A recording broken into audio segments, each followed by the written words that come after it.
You're killing me, Smalls. We making movies, no acting in. I'm fucking Instagram action shit. UPS shipping packages. I'm smoking weed out them packages. If I ain't got a gun, I'm stabbing it. I got some leftover lean in the cabinet. I can hit your little hoe when she happy. Poke on that pussy shit like it's a top of it. We making movies, no acting in. I'm fucking Instagram action shit. UPS doing the packaging. I'm smoking good ass weed out them packages. I can't lie, 'cause I ain't capping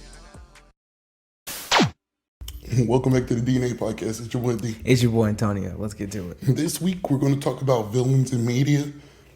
Media depicts from video games, anime, movies, TV, in general. I guess overall the topic just means representation of villains, what do they represent, and just overall summary of them. I chose this topic because I don't believe that there's really truly villains. You can take that how you want. I think there's people there is certain characters who are just bad just to be bad. I can't think of any top of my head, but I know I've seen a few. The most that you can come to is the Joker. And it's like, of course, there's more that just wants to be bad for the hell of it. But through all these years and all these re-edits, even people like the Joker kind of have some sympathetic sides. And some can argue that nothing should ever make you fall off the deep end enough to be a mass murderer. But I think that's what's intriguing about villains. I think just that villains are just average people. And just simple stuff just drove them over the edge. Well, and I think specifically like the psychopath archetype of villain is like the idea is that it could be anyone. You know what I'm saying? It could take anything. It could take an average person and turn them into this fucking maniac. And I think that's interesting because it makes you be like, damn, what would it take for me to be that guy? So I think that's why people like the Joker and like, you know what I'm saying? Because it's like, especially when you know his backstory, it's like, he was just a regular nigga, and then he was never even a mob boss. He was just a hitman. Yep. Like he wasn't even high in the total pole of the mob, and then this happened. I'm always intrigued because, like, when you know, the Batman is not too far different than the Joker. And basically, if Batman didn't have Alfred, he could have been the Joker, by all accounts. The arc of villainism is always if a few things broke differently. Things could have been, just, if somebody was here, if that didn't happen like this, but the hero's kind of the same way, but nobody ever wants to point out that the hero has been given so much not to be the villain. Most of the time, the Joker's backstory is depicted that he became this way because he's poor as hell. He's been taken advantage of. And through it all, Bruce is still rich. yeah, Like, money is you can get the help that you need. If that may be like mental help, or you can get some karate lessons and be Bruce Wayne. You know what I'm saying? and I mean, like, dead ass, regardless of, like, the reason why I like Batman is because he found his way of making it work. But he would not have found that way if he is not if he was dirt poor, he doesn't go travel the world in his teenage years. Midlife crisis. Shit, my midlife crisis been in the hood. He doesn't get all these gadgets to allow him to do the job of an unaveraged man. So it's like that money still keeps him grounded to a better life, which makes it even more intriguing that the Joker somehow found a way to equal that from being poor as shit. I mean, he stole it. We know he's stealing it. And burning half of it. But like, he's coming up with his own toxins, which don't get enough talk about. Came up with a toxin that's so deadly that they can't even figure out how to reverse the shit. Like the Joker toxins, like he's doing this, making bombs, and nobody ever stepped like, damn, he probably rivals Batman. And Oh yeah, well, I mean, it's pretty much known that the Joker's just as smart as the Batman. And rivals him in like just art ammunition. It's just like, yeah. So I know. I guess I started with who's your favorite villain. I mean, I think I know the answer, but I don't know.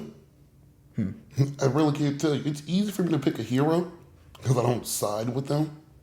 But 9 out of 10, most media I side with the villains. I don't side, but I understand. You Like, sympathize with. like currently, really like Griffith. Besides the rape scene, which hell, even my nefarious Yeah, ass cannot. That was just uncalled for. I cannot even like try to give him benefit of the doubt. But outside of that, just him as a whole, even in My Hero, God, I started liking Shigaraki a lot more. I just finished it too, Oh, like 3 weeks ago. You just finished My Villain. Yep. Academia. And it's like all of them are just, even just the villains in general, except for the blood sucking girl. But I like Yeah. her, but she's not nothing to be. Her backstory isn't compelling to me. Yeah, but like I just like villains. So if I have to pick all time, I'm going to say the Joker because I like him in different medias. But like different medias change. Like I never liked the Green Goblin all that much. Go figure. I always liked the way he looks. But in Yeah, the he's a dope ass suit, but but like William Dafoe made that motherfucker a little bit more than what to me he was just a clown in a damn suit. I swear that I mean William Dafoe played the Goblin to a different level. Like that role, that's one of those roles that are just made for a human being. Just like who played the Joker in The Dark Knight? Brokeback Mountain. Yeah. Heath Ledger. Heath Ledger. Like that role was made for Heath Ledger. Now it ended up killing him, but that role was made for Heath Ledger. And Heath Ledger actually was one of my favorite actors before he offed himself.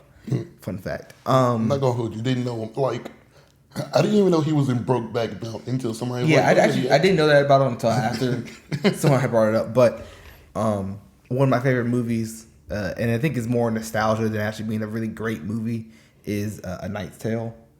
I heard that was great. Just haven't watched it. And it's a great movie. Like I actually own it on Amazon just because I like it. Respect it. But yeah, I since there's different mediums, it's hard for me to pick a villain because I think all this stuff is still fake or make believe. It's based off of real ideals. So it's like once it gets into the hands of somebody that sucks with it, they make it suck. Yeah. So I can say that about a bunch of different forms of media villains. I think. Okay, so my most recent favorite, and this is recent in quotes because the movie's been out for a while now, but Killmonger in Black Panther. I think that's the villain that I've sided with. Like I sided with him more than T'Challa, even though more than T'Challa words, but no side was really wrong in the situation. It was murky for me. You know what I'm saying? Bro, the Black Panther was weak as hell. Not the movie, not the movie, but just like, and not even because Chadwick Boseman did a good job. Just the character is weak as hell. Like I know you're trying to give a caveat, like, hell, not Killmonger was right. Like, yeah, but you also gotta think it's the I grew up this way, and then you don't go outside of your box unless you have someone pull you outside that box. True. So like if you only seen the world one way and you only taught one way, how would you ever know? And That's so true. it takes someone to pull you out of that out of that frame of thinking. And I think that's why the Black Panther was so good to me. Even though the movie itself, like it's a great movie, but like it's not in my top 10 movies. You know what I'm saying? it doesn't transcend MCU. Yeah. It's actually my argument for most MCU movies. It doesn't transcend. Yeah, but the thing is just like it's the nuance and the thinking that you can do based on the movie brings it up for me. Yeah, if that makes sense. Yeah. The black thing really ties me to it, but like Killmonger fits this streak of great villains, but all kind of the same for me. Like not same motives, but like we've entered this like I want to say like the past 20 years of villains kind of being the same. The same is great, but like they're not really rising above the level because Killmonger up until that point I think was the best MCU villain. But after that is when they really focused on Thanos, and Thanos became just as amazing. Yeah, and I think in this next phase of MCU, they're gonna talk about what Thanos's real motives are, and it's gonna be like, oh, he was kind of fucking right. It goes back to my point that there's no real such like He was kind of fucking right. And even back then, I would say it started with William Dafoe, because William Dafoe had Great Goblin, and there was a great Doc Ock. I felt like Magneto in the X-Men movies was pretty solid. And Magneto's another character where like Magneto's not really a villain. He's just a militant. I had to do background information. I didn't know too much. I knew him based off the 90s X-Men. I think I must have missed the episode about him. I don't think there was a deep episode about him. I think there's one, but it's not super deep. Yeah, like, you're not gonna get like comic book deep. He survived the Holocaust. He's became an X-Man, and now he's being discriminated again, just like the Holocaust. And all those times he has no control over the situation. Bro, I would off y'all niggas too, because there's this old saying: "It's not fun when the rabbit has the gun." Y'all have been targeting me my whole life, but now since I can do something about it, it's a problem. Yeah, like yeah. I mean, and you know, it's hard not to side with them on that. And I think that's why I think villains are so much more realistic, to where like authors have to bring them down. So the reason I don't like Black Panther all that way, they made Killmonger super evil for no reason towards the end, like up until the point where he threw T'Challa off. All motives made sense. He stole back the art from our people, made sense. He had equal right to fight for the Black Panther ship like anybody else. It was a fight to the death. He won. T'Challa even agreed to it, this and that. I forget what happened exactly because it's been a while since I've seen it. But he became stereotypically evil towards but they had to, because he was drawing, like he was just too... It was too compelling. And I think... So what happens is that he starts basically a worldwide war, basically. War. Yeah. Basically to free all black people. And it was kind of out of nowhere. Like it was because that was his intentions from the beginning. I think it was out of nowhere for me, because I think he done everything methodical. Hell, he's been working up to this moment since he joined the military, just steadily doing. Somebody was like, I can't wait for the Terminator to join. Did you see that nigga? He's already in there. Did you see the lumps on that nigga's chest? The Terminator's already in MCU. But like everything's been methodical. But towards the climax of the movie, another reason why MCU movies, I deduct a point. It's a movie. We got to race to the finish. So you're telling me that you waited like your whole life to do this or that, but you need to do this war now. Like what happened to they made his patience go away to fix the plot. I mean, but don't you think someone would do that though? I feel like if I've been waiting 25 years, 50 years for something to happen, and I finally get the chance to make it happen, I'm gonna start putting that plan into action as soon as I can. Because I think your patience wears thin. I think in general, I guess as humans, that's just what happens. Mm-hmm. Megalomania set in. Mm-hmm. But once you have the powers, it's different. So, like, I can't completely argue against that. But, just in terms of the movie, he shifted quick. Like, quick. He definitely went to, like, dictator mode real fast. Because the opposite effect, which highly likely could have happened, he could have been a man of his people a little longer and actually got the people on his side. But that makes him too likable. Like, he's too likable at this point. There would be no war for Wakanda. You know what I'm saying? It would just be like, hey, Charlie, you lost, my nigga. And so, like, that's why it's like, I think the villains are more, because those are the only two routes you could go. He could wait it out for another year or two in luxury, be a man of the people, help out, be a good Black Panther, and let people see that his way is the right way and we need to boom. no, we can't do that. This motherfucker, he's not the hero. He's not the star of the movie. So we need T'Challa to be the guy that unifies and do this or that. And boom. So, we got to write you out quickly. We got to do you. And that's the one thing. I wish they didn't kill him off, which I think they might bring him back in this next Black Panther movie. I'm going to knock it down 2 notches if they do. But I think they're bringing him back too. Because, they dropped him in the ocean. They're bringing in Namor. They used magic down there. They could have brought him back. Mm-hmm. And it's the MCU. They bring niggas back all the time. They brought back half the population. Yeah. It's not out the, Yeah, I don't like that they killed him because I think his redemption would have been solid, if that makes sense. Like, he still could have been the militant version of T'Challa, but you can make him, more reasonable.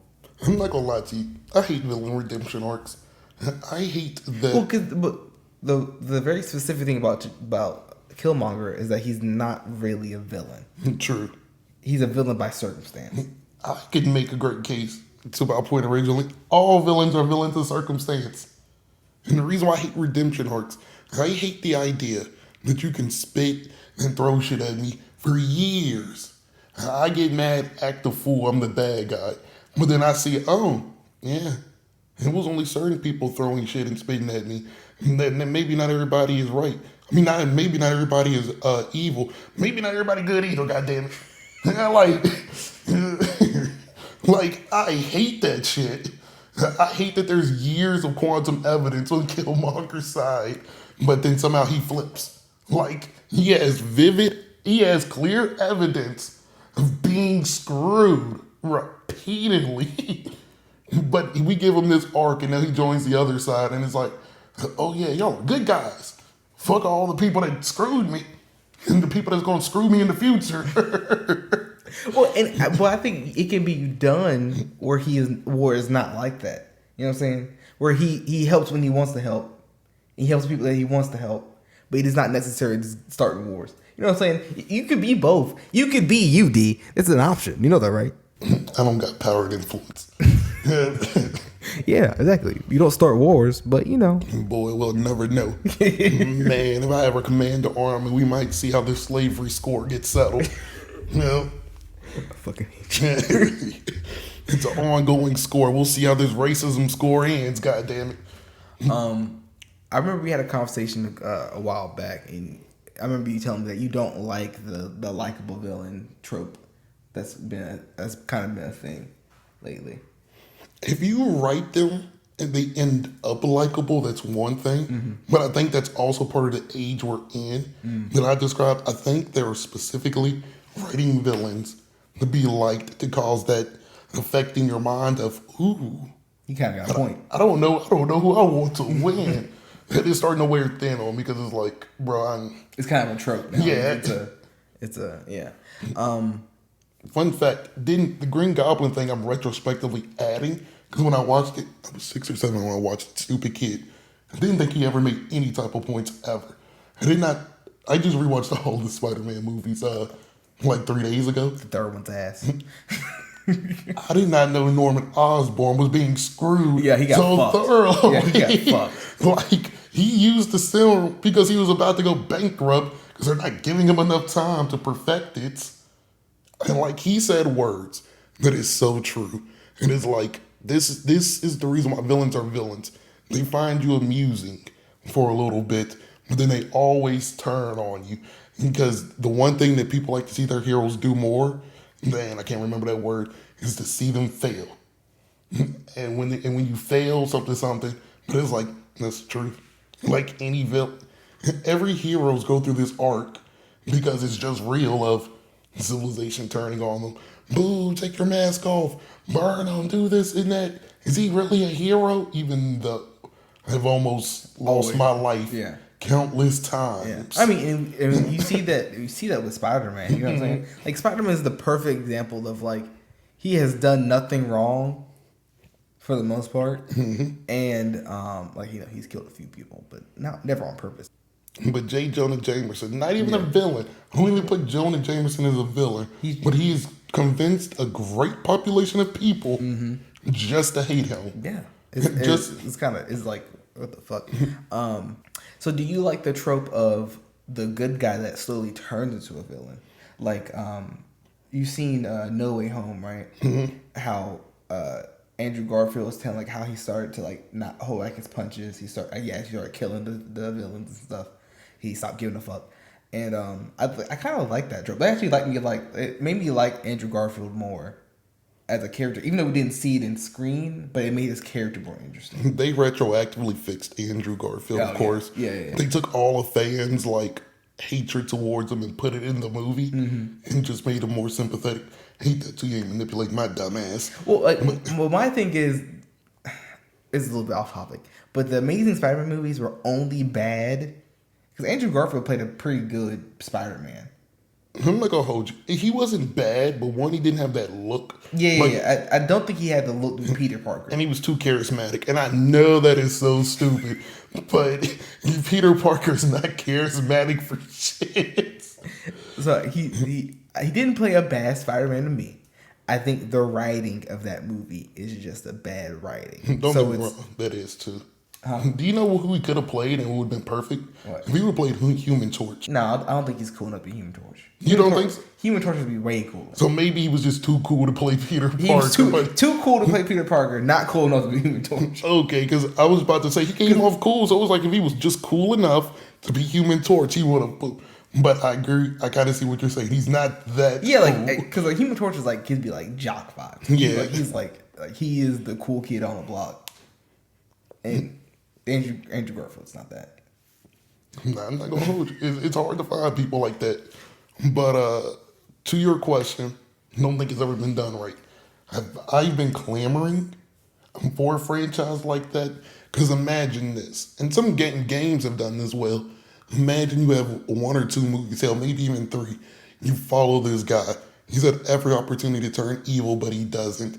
And he comes through in the end every time to do the right thing, to do this, to fight the odds. But then something finally happens, and he finally snaps, and he really turns into the villain. So we're in the fourth movie. Who's this new guy? Like, why is this from something big reveal? The guy that you've been rooting for the past 3 times is now the main antagonist, going against everything he's ever done with no redemption arc. He's the guy he now. He said, "Fuck it, know what?" But a great example of this is, I guess it's not really an example. It's kind of the opposite. He was a bad guy, turned to a good guy for a little bit, then back to a bad guy. He went all out. If you've watched what the fuck is it? The anime one? Yeah, the one that's on Netflix. But Dracula in the now that you said Transylvania, it's making me just think it. That's where it's set. But I know exactly what you're talking about. Yeah, so like Dracula, he just didn't fucking like humans. He wasn't going out his way to kill them, but he would eat them every now and then. And he just didn't care for them. Then he fell in love with a human and was like, okay, I'm gonna go spend some years as a human. You know what I'm saying? I'm gonna go walk around and be a human for a while.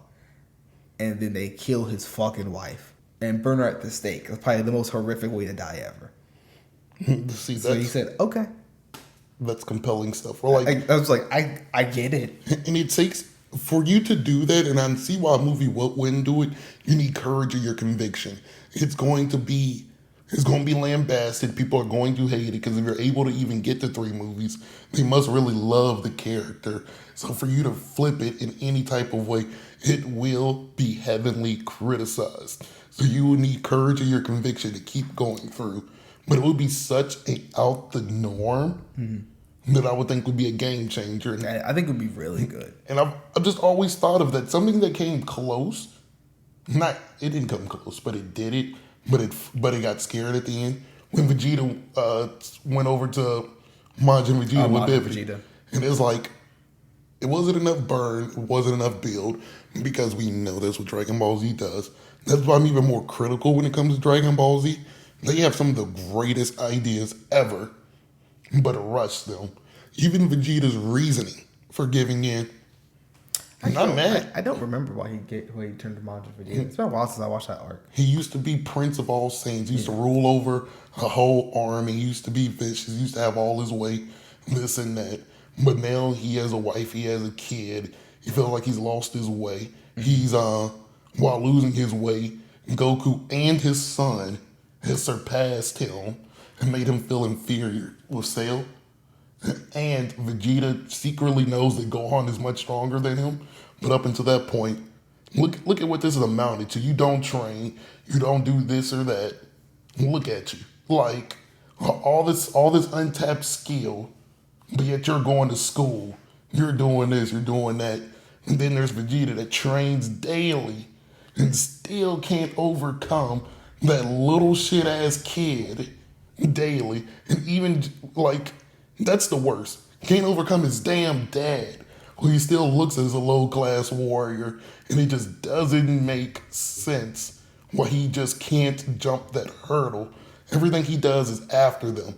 Super Saiyan 2 after Gohan. Super Saiyan after Goku. He's never first.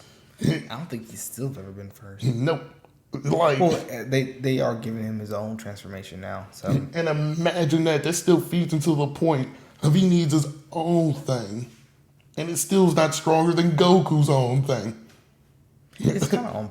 From what I hear, it's kind of on par. I heard that, but I bet Goku still kills the villain. Yeah. So, like, that's compelling. And so, like, him, and, like, he wasn't even fully under Babdi's control because he could tell him piss off in his head. But, like, maybe this is just the spark I need to get To light that fire. Yeah. On my ass. Okay. Yeah, I kind of remember that arc. That's compelling, but he went good straight after, so it kind of watered down your, oh, maybe it's not power that makes you strong. Maybe it's fighting for loved ones. You figured that out all in 30 minutes? Mind you, he only fought Goku being bad. He should have nuked the city first. That's what waters, like, if you just keep him evil, now he's the main villain now. And maybe, they team up to get rid of Boo because he got so strong, but he's still the main villain. That's uncharted waters. But he blew up, came back. Remember when he came back mad? Why are you mad?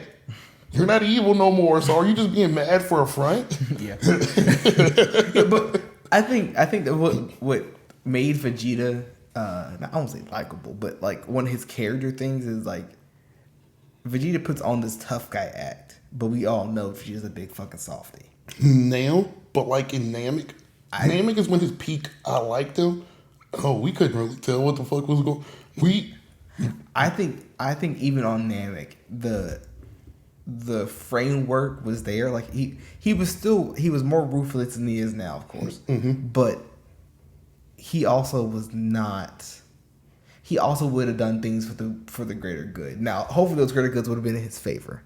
And that's where it's like, what's the difference from a hero and a villain? He literally only sides with them for the fact of, shit, we can't fuck with Frieza. Maybe if we get together, we can fuck with Frieza. But even like with the Ginyu Force, he only fought with Gohan and Krillin because he knew what the Ginyu Force represented. I'm screwed by myself. Shit, we're probably screwed together, but at least give him a chance.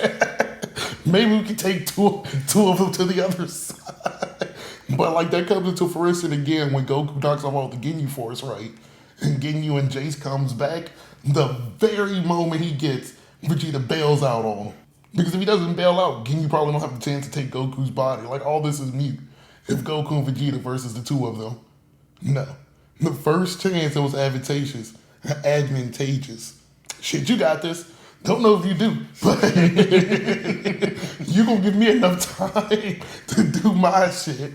But like, if you're gonna have a good, like Dragon Ball Z did, that they had a guy who was a villain doing good stuff, but it only aligned with him. It was a three-way power struggle.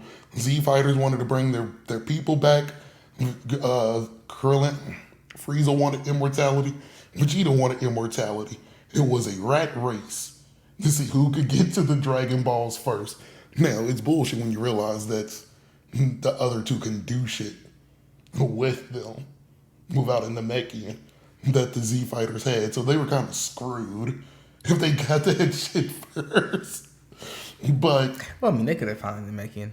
after the way they were knocking them off, Oh yeah, that's true. They were just killing them niggas. That is true. after the way they were knocking them off, so it's like it's there. Why did they never wish back Planet Vegeta? No reason, like to Vegeta's claims of wanting to be Prince again, this and that. Yeah, He you could had every you opportunity. could have just wished back Planet Vegeta. But yeah. It's kind of on you while you're upset because you could have done that and left. I thought that's what his wish was going to be in general during Namek. He wanted to be immortal, but it's like, okay, I can't front you. Let's get that first.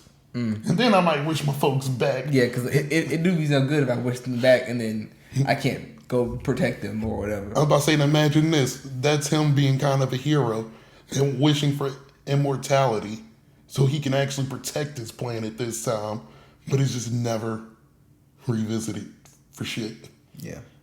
But yeah, that's why it's like it's kind of been done, that arc of hero turning villain, but whoever does it first, low key, Street Fighter or Tekken, I don't play them enough. One of them has actually been doing it for years. Like it was Tekken? Tekken. Pro Tag in the first game is literally the end tag in the second. And Another game that did it was Soul Calibur. Because like you fought all the way to the end to beat Soul Calibur, and then you take the sword and you become the villain. I heard that too. I've never played Soul Calibur, but I actually heard that too. So like games is doing it. Yeah. And these are huge franchises, not the hugest, but it's like once a franchise that's up there do it, it's gonna be like, what the fuck? I want my money back. Like, I remember the name of the show now. It's Castlevania, and they did it in the games too. Like they did this in the games because one of the you go through in the I think it's Castlevania 2, and then in Castlevania 3 the old pro tag is now the antag, and it's a big reveal at the end. So great stuff. And it's a shame that this is not even new. Like, well, what I brought out, like, it's not new and revolutionary, just hasn't been done on wide. yeah, I think just because movies cost so much money, that's a big investment to make. That's why I was like, because you know that even if you was just to do it for a movie, that movie might bomb. Even if it's a great movie, like even if it's a great movie, it might bomb just due to sheer hatred that you made a character bad. That's why I was like, you would need to have courage of your conviction to go through with it and not waver like, oh, all because we bombed, we're not gonna make the next one because we need the next one to justify. Boom, boom. But yeah, I see the tropes and it's still entertaining, but you can only make me feel so much when I know that you're doing the same trope over and over again. Kind of like the bad guy having a crappy home life growing up. Can we get a little bit more? Can we get some sexual abuse, something like something that's truly. I think what will be amazing is just the bad guy being a fucking bad guy. Like I think the best example of this is the Yellow Flash. I actually don't know. He has no fucking reason. No real reason. Like there's nothing about his backstory was like, oh yeah, you need to be a bad guy. No, you just want to fuck with Barry for no reason. Like he went back and killed his mom, framed his dad for the murder. Yeah, he did. He did do that shit, and it's weird because it's like I think that's the great thing about tropes. If you do a trope so long, an old trope is new again. Because like we got into this trope of bad guys being this deep thinking thing because like, man, we getting tired of them niggas just being killers for no like. There's no rhyme or reason niggas just doing it. But now that they doing it for no rhyme or reason, it's great again. And I typically don't like those kind of characters, but only reason I like the Yellow Flash so much is because he's just so petty. Like he like the whole of I think it's Flashpoint movie. Flashpoint. Yeah. Like the whole movie is just him being a petty asshole. Like there's nothing else to it. Like he's just a dickhead. I like when they're aware that their ambitions are shallow. And like I forgot who, maybe it was a joke. I can't remember who was doing it, but it was like, I really don't have a reason why I'm doing this. I'm just doing it to fuck with you. If you're gone, I probably have nothing else to do. Like, Well, that's the Joker and Batman. Like that's their dynamic because like even the Joker has a little bit deeper story, but like I like in the Harley Quinn cartoon, the Joker finds out that Batman is Bruce Wayne, and he was like, "What the fuck?" The whole point was I didn't know. Like that was the whole point. that's why it's like. So this is why I'm a huge Batman stan, because it's kind of crazy how interlocked there is. And Batman Returns, and it's been a while since I watched it, but I can't remember.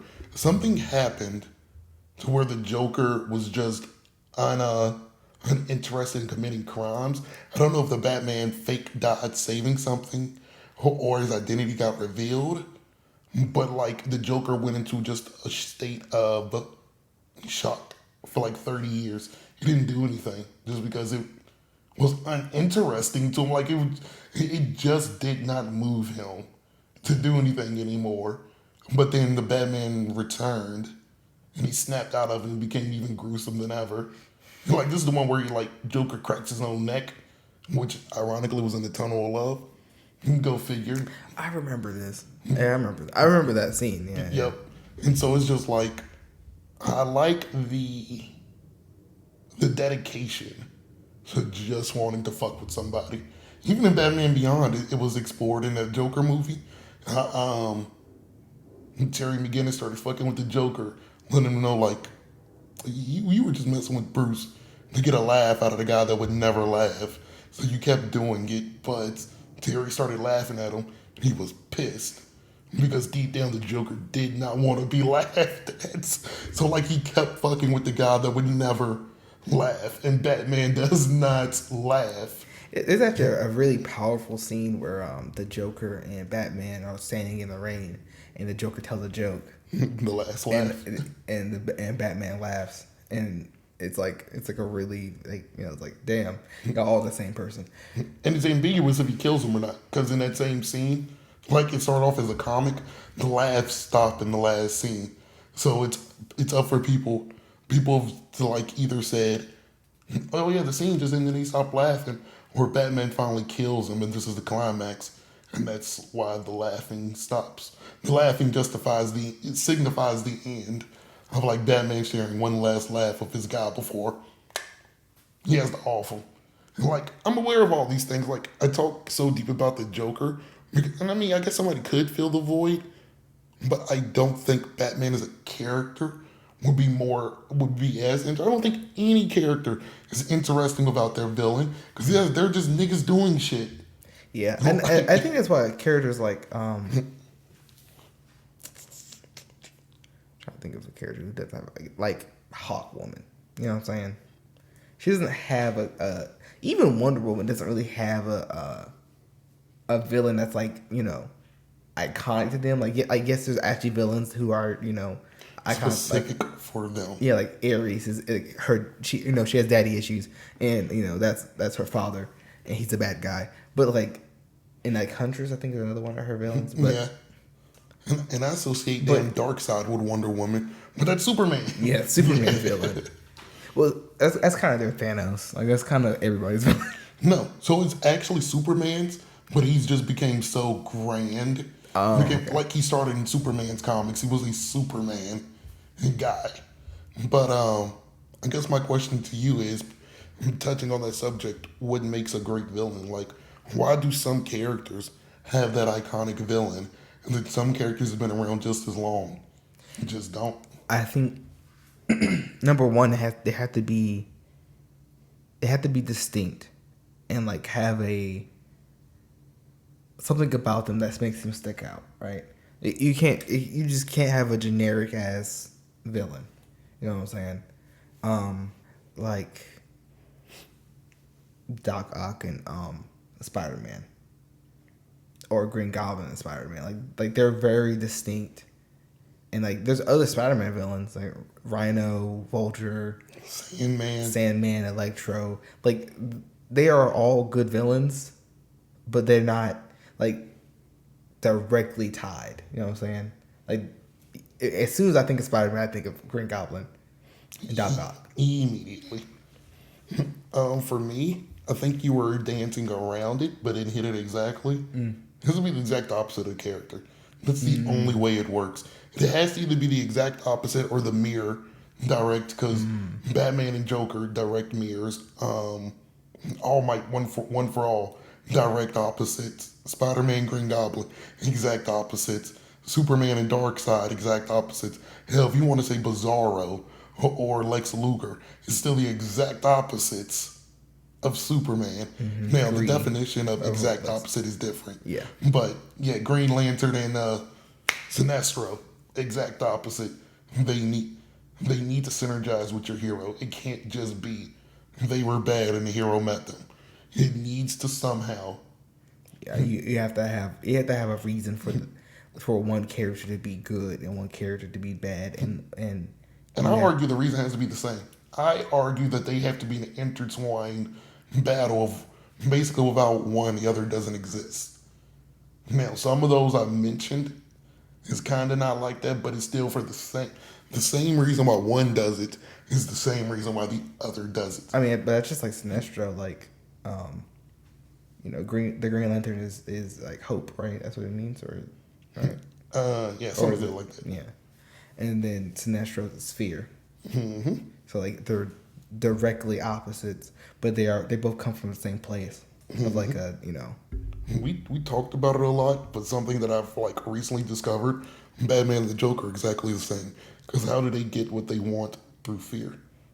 All because Batman's a good guy, it does not water down the fact he puts fear in police heart and he be breaking people's arms for jaywalking. So yeah, that makes sense. Hold people over buildings for information, and the Joker does the same. Their tactic is exactly the same. I mean, the only thing that makes the Joker bad is like he drops me anyway. Like dead serious. And so it's small stuff like that is like, I don't know, you just gotta write it. Because for all intents and purposes, the Joker was just a throwaway villain when he was first introduced. I don't know why they kept bringing him back, but he was literally made just to fill the quota in the golden age of comics as villain of the week, new villain of the week. So it was like through retconning and through meticulous backstories through the years. And it's like, little do people know it was a concerted effort through all the artists and, the writers through history to just keep building on this lore. So now, boom, they're connected. Anime's a little easier. It's a lot easier. Shit, when you write it, it's done. Nobody rewrites somebody's anime. So it's like, once you got it. They've done it a few times. Somebody's rewritten somebody's anime to make it fit a different narrative? Yeah. They've been remakes of animes. Shit. You mean like remakes or just updated? Like, I know it sounds funny, like, what's the difference? I mean, Berserk. Like, they're both not the same? No, the original follows a different storyline. It's not super different, but it's different. Okay, that makes sense. I was like, because I just watched both. Both is more or less the same. Yeah, like, and it's more. Cause I think in the original, you don't connect with Griffith on the same level that you do in the remake. I think in the original, I connected more. Remake. For me, I don't know why. This is something missing in like when I watch stuff. When too much time I feel like goes by, I can't really get jiggy with the plot or get jiggy with something. It's like I understand why they're fast forwarding because we on the time limit. And so this is why I like this. This is why I'm not a huge movie guy. I hate movies because like, damn, what time is this? This nigga been doing this for 2 years? What the fuck has been going on? Why I ain't catch that nigga yet? I don't. Like, but most people could just suspend disbelief. I was like, yes, it just fast forwarded 2 years. What the fuck you been doing? I don't. And so this is why I'm a show guy. Because shows can just, show you all this stuff. Just show all the unimportant stuff that, oh shit, I would still like to see. But this is why I like shows. Because you could just see more. You could have throwaway stories that add to the narrative, but could be easily taken out, and it still doesn't change the narrative. Hence why we like the Full Metal Alchemist, the Brotherhood, more than. But that's the perfect of it being remade. I don't know why I didn't think of that one first. But that's the perfect example. Let's go on to talk about villains forever, because this is what I do. What's your favorite anime villain? If I get into spoilers territory, would you hate me? Yeah, I don't give a fuck. I love Dobby from My Hero because Dobby's Endeavor's other son. Good stuff. God damn, didn't see that coming. And what's even crazier, I don't know you even know this yet. Dobby's not even their actual real son. Damn, what the fuck? Yeah, Dobby is a Nomu. Oh, that's why you got so much love for them little niggas. So he's their son's body, but no. That's why he has all the powers. But he also has some different. But it's also like tweaked a little bit because the other powers missing that motherfucker. Maybe I'm just about to read that part. Like I'm just reading because of when I finished 2 weeks ago. Fuck. I thought that was another season of this shit. No. That's why I stopped watching it. It comes out In December, this fall. I think. Yeah. I think is it November or that was Something like that. I thought it was this fall. But he's not even the main fucking villain in this. Like the buildup is so damn. Endeavor done killed one son. We don't even know how he dies up until this point technically in the anime. Like damn, that's why the next oldest boy hates him. Basically that's why the whole family hates him. But one actually died, and this whole time we've seen him since like damn episode 10. This whole time, and his reasoning for turning evil once again is the great evil. I don't think people will see the layers like outright, but like for me, it's not only that my dad was complete and utter shithole to me and did not care if I was alive or dead because he found a replacement, but this is what the world calls a hero. This guy who's been obsessively abusing me, my family's well-being, is beloved by everybody else. So if this is what a hero is, fuck this. And he's number 2.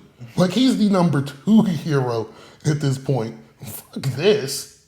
And that's how I would look at it too. If this is what the number 2 acts like, I don't give a damn what the number 1 acts like. The number 2 is a complete shithole to his family. Like, all that compounded, yeah, bro, with a flip side too. I can't even sit here and hold you out. Yeah. And I think his only motive is to kill Endeavor, right? Like, I think he's willing to kill himself with Endeavor. Yeah. Not mad at it. If My Hero does it right, and they go back and forth, the reason why I can't actually crown it as one of my favorites, they go from serious to back to normal shonen. So it's like they're afraid to take that serious step. Well, because I think the demographic of My Hero is the younger crowd.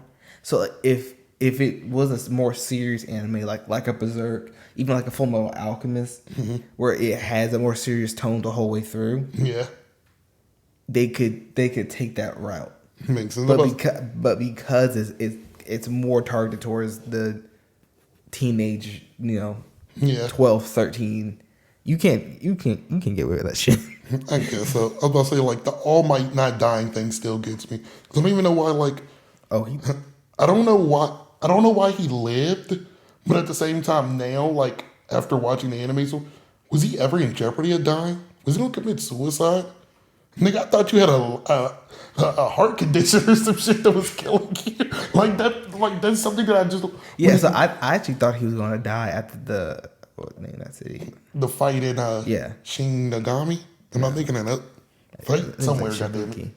Oh, I can't. It's sure something. Yeah, yeah, but I thought he was gonna die after that. I thought he was gonna die at least like when he started teaching at this. Because when he told Midoriya that he had like a year, all right, boom. So maybe that last fight wore you out. I think he had a year left of being able to be All Might, like and actually be able to turn back into his form. You know what I'm saying? And they made that pretty ambiguous. Yeah. And I think that's what it meant. Like me as All Might only exists for a year. Okay, I only really have a year of and barely using my powers. Okay. And then when he went all out fighting All for One, it just wait. I'm about to say because I wouldn't be mad if they didn't put that part in there. I'm like, why aren't you dead? You said you were going to die, but then we just easily. But like when he's sitting with Aizawa, like during like the Christmas party in his last arc, he told Aizawa, yeah, I didn't think I was gonna make it this far, but I'm choosing to live. Were you gonna commit suicide? Like, is that No, so I think also he probably did think he was going to die. Like he didn't think he's gonna have the strength, but he's holding on for Deku. I think that's the, because he wants to be there to help guide Deku through this, through his ascension to being the number one. okay? That makes sense, and I'm going to go with it just for the fact that I'm not gonna turn it down. I don't think that's what they're shooting for, but like we can admit that. I mean, that's what I read into. I was like, oh, well, maybe that's what they were trying to go for, But, or maybe they just saved their asses. You know what I'm saying? Maybe they put that in there to be like, But get back on topic. They actually do have Dobby go out with Endeavor. To be fair, that's a nice character arc end for both of them because one, Dobby goes out, and Endeavor. I don't think so either. One, because I think they're going to go back into Shonen. Dobby's already dead. Well, yes. No, but I'm saying like in the manga, like Dobby's already dead. Well, then never mind that. But I think it would have been and I think it was Icy Hot that killed him. be damned. I'm about to say I thought it would have been a good arc for Endeavor. But that's even a better arc for Icy Hot. Well, that too. I was about to say Endeavor would, in my mind, Endeavor would have went out with his abomination of a son that he caused, and he gets to pretty much ultimately right the ultimate wrong of his family. Because once again, all this is his fault. Like, literally all this is his fault. Not the League of Villains, but Dobby, the family being torn, and Shoto having damn path fate. Like, this is all you big guy. So, like, currently it's Dobby, because I did not see it coming. And Shigaraki almost took it for me. But when I take a step back, that shit was kind of anticlimactic, his backstory. For him to be so evil based off of that. Well, it's his madness. You know what I'm saying? And the madness of power, you know what I'm saying? And then having a bad home life. Yeah. You gotta throw that on it. Yeah, that nigga's home life suck. And like not understanding why he couldn't be a hero or whatever, and no one ever explained it to him and all the other fun stuff. And like I think it's a good tale. Like I think it's a good story. Just not for your main literal. Well, the idea with Shigaraki is that he's not actually a bad person. Is that he's not mentally stable, and he's easily controllable. So the real villain is All For One. He is the weakest backstory. That I don't know too much He about. just like being the bad guy. He just like throwing hands and taking over shit. He's just a megalomaniac. Yes. And I think that's why I like All Might. I mean, not All Might. All For One. It's like, oh, you just a dickhead. I was reading somewhere where it's like the reason why he picked Shigaraki. Like, this is so fun. He can never be as strong as he wants because he can't hate. Why can't he hate? Because he's such of a narcissist. He can't think outside of himself to hate. What the hell? Dude, it's so bad that I could go with that philosophy, but I've never heard. He wants to hate so badly, but he just can't. And the most that he's ever hated is All Might for almost killing him and damaging, his appearance. But even still, he could not hate All Might so much because All Might's not him. Like, So the only thing he can really hate is hate himself, huh? That's deep. but he doesn't hate himself. He just loves himself. Yeah.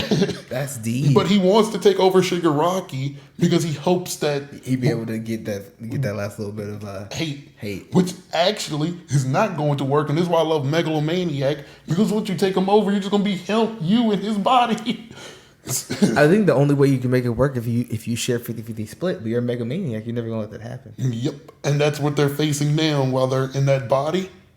But he's so much of a megalomaniac also. He's okay with his personality going by, merging with Shigaraki. He's like making a whole different person if it's in the name of just doing what he wants to do. Like if it's in the name of just fucking shit up I mean, I'm okay with going by and making a whole other nigga to do that. I'll still be in there. You know, like that. His backstory is weak, but that just makes the motives even more batshit crazy. Because it just, ain't nothing we got off, good buddy, man. Yeah. We got off. And I think the no kill thing is crazy. I think it's crazy in life. Like, let's take media out of it. I think it's crazy in life. I think it's crazy that people tell you seek forgiveness for somebody that killed your son, killed your mom, and killed your family. You gotta seek forgiveness, this and that. There's revenge will make you feel better. Niggas have not gotten revenge. Revenge has made me feel great. Not getting revenge is when I felt the worst. And I think Kendrick Lamar has a great bar about that. He was like, if somebody killed my son, then somebody getting killed. Like there's just no Put all that, woke shit aside. If someone killed my son, and it's only woke when it don't concern you. I've met too many people.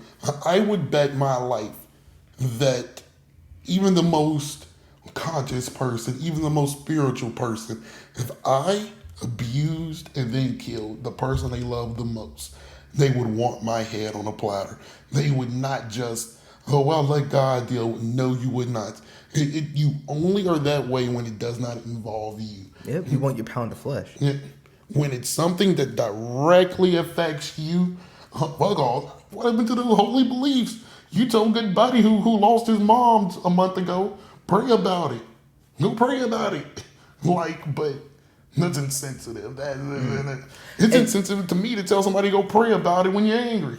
And I think the best real life example of this is 9/11, right? I was going to say that after yours. So terrorist attack. They attack the Pentagon and Twin Towers, and another plane goes down in Pennsylvania.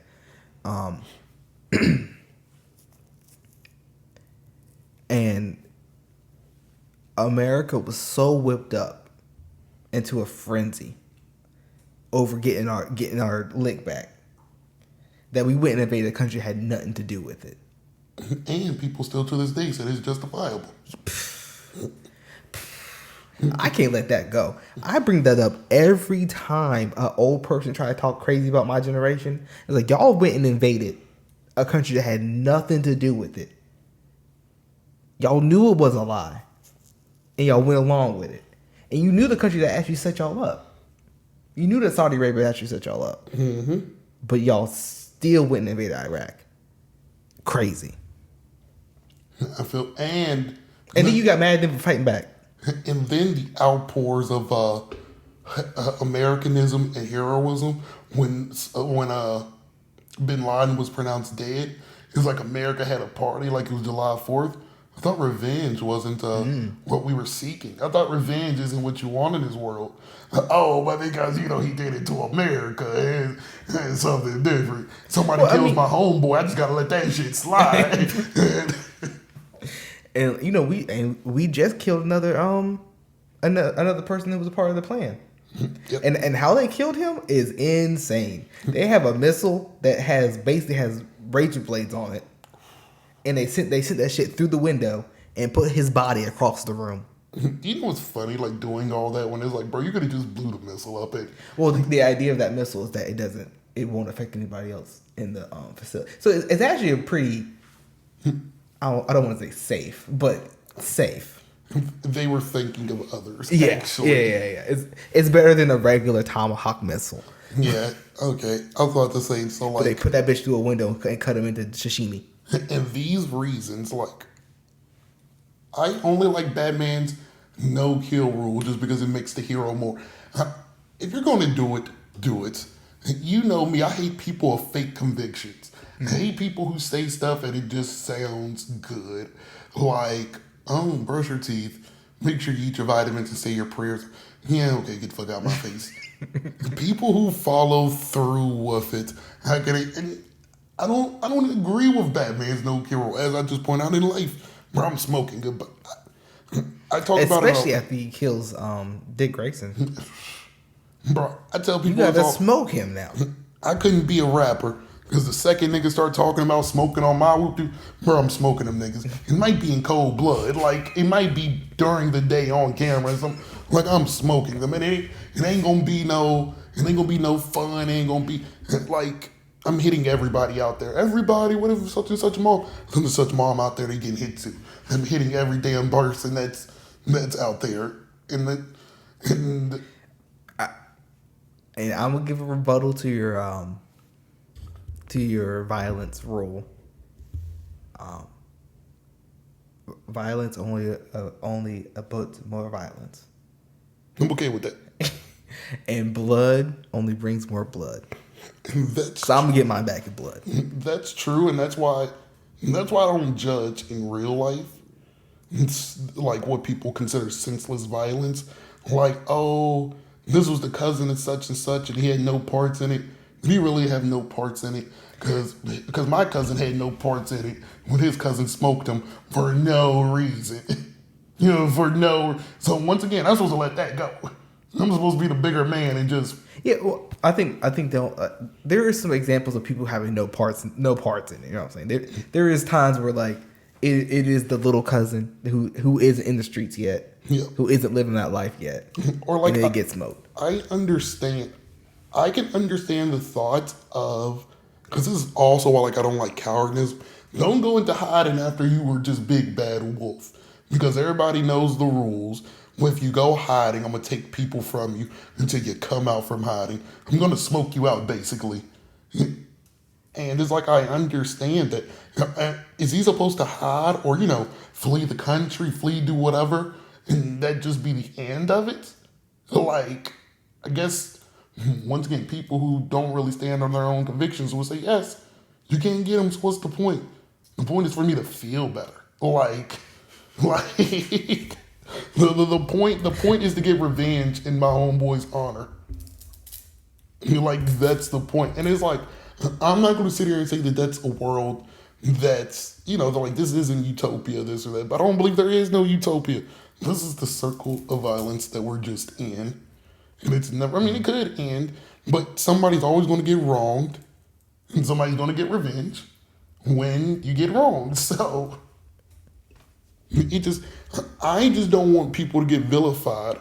Once again, rappers get vilified for it, but America is damn put on a pedestal for doing the same thing. I tell people this all the time. The military is nothing but the biggest gangbangers I've ever seen. Ever. Most of them got their own handshakes, got their own code, dress a certain way, hang with guns, go run into niggas shit if they don't like it. And like, what the hell's the difference? Yeah. Yeah. I just am not going to judge a person for it. And I guess it's secretly why I like villains in media. I know it could be me. Yeah, I know I could fall down the rabbit hole at any moment if X, Y, and Z happen. Shit, I tell people this all the time. I'm 2 unfortunate events away from turning into a damn supervillain. It's one of them powers. Like, I'm talking, like, if somebody damn wrongs my mother and something, and then wrongs my my brain might not be stable enough to take that. Just to go in stride with that. Like, I get it. I get why the Joker went mad after losing his wife and child. I forget exactly, and, it's been done a few times. Doing that, and then on the same night of all that happening, falling into a vat of damn chemicals that actually made him a little bit, that made him insane. But then all this comes out. I get why the motherfucker went insane. Sometimes it's easier to be insane. To not believe that it didn't happen. Like, no, this couldn't have happened. Couldn't have happened to me. Like, and we're talking about redemption arcs. I guess that's the only type of redemption arcs I like for villains. Not for them to go on and have this huge superhero story, but them having this awakening of what happened and just like, no, this can't be real. Like, that happened to just like the memories coming back. And just like, yeah, kind of fucking you up, ain't it? Kind of like Shigaraki did in My Hero.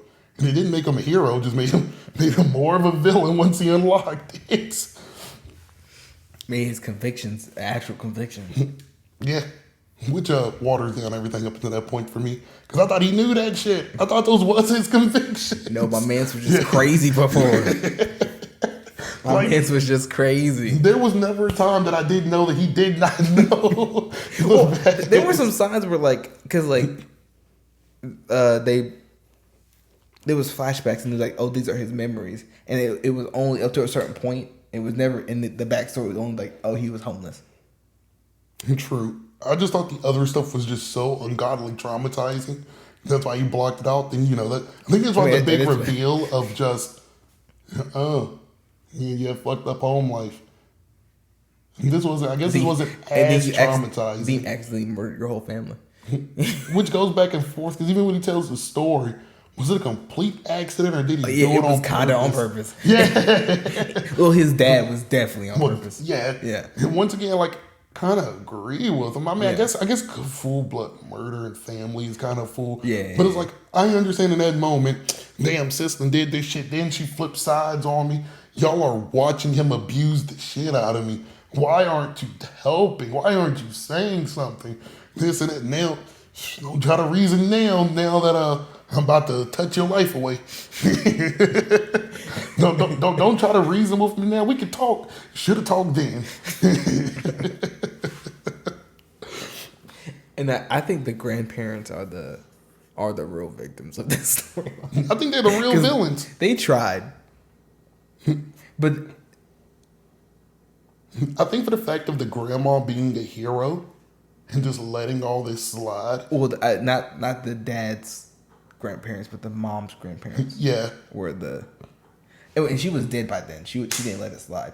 Oh, so those grandparents weren't the same grandparents? No, those are his mom's parents. Okay. Yeah. They didn't make that specifically clear. Because she would already be dead by then. Okay. Yeah. I thought she was the superhero one. So I'm like, you just letting this happen, superhero? Mm-mm. Oh, okay, man. And that's why the dad was so like, I don't want you to be a hero. Because not only did you leave me, you died. Oh, yeah. I don't know why I didn't connect it. He did say that shit. Okay, so yeah. Which, I see from the dad's point of view. And the dad did not have the dad's the villain, right? In the beginning storyline, in his flashback. Mm-hmm. But at the same time, he had a fucking point. Mm-hmm. There's a reason why he's a dickhead. He's not just being a dick, just to be one. You know what I'm saying? Which goes into my overarching of, is there really a villain? Shigaraki, who's a villain, had this flashback where we had his dad be the villain, which in hindsight, the dad's reasoning was not all that bad, which kind of fucks up the whole circle of, was that really a bad guy? Is that really a good guy? Is Shigaraki justified in feeling so betrayed and so this and that? So, yeah, I don't really have a close for this. If you're not a fan of villains, do some more soul searching. Tell us why you're not a fan of villains. Yeah. Like we always say, like, comment, subscribe. I want to have a discussion in the comment section. And tell us who your favorite villains is. You can go through categories because I can tell you movie villain, anime villain, literature villain. Yeah, literature. Get video game villain. Just tell us in the comments down below. We actually want to talk more than just what we do now. Yeah, we really do want more engagement with our audience, and so if you only listen to us on audio, DM us on Instagram or on Twitter. If you're watching us on YouTube right now, comment section is open. We'll respond. We have points in our time where we're not doing nothing. My point is when I'm at work. I used to be able to do that. So we can just have a good discussion, and who knows, you could probably help us come up with stuff for next time. I feel like villains could be a part 2, just because it's just villains. But we'll see. We out.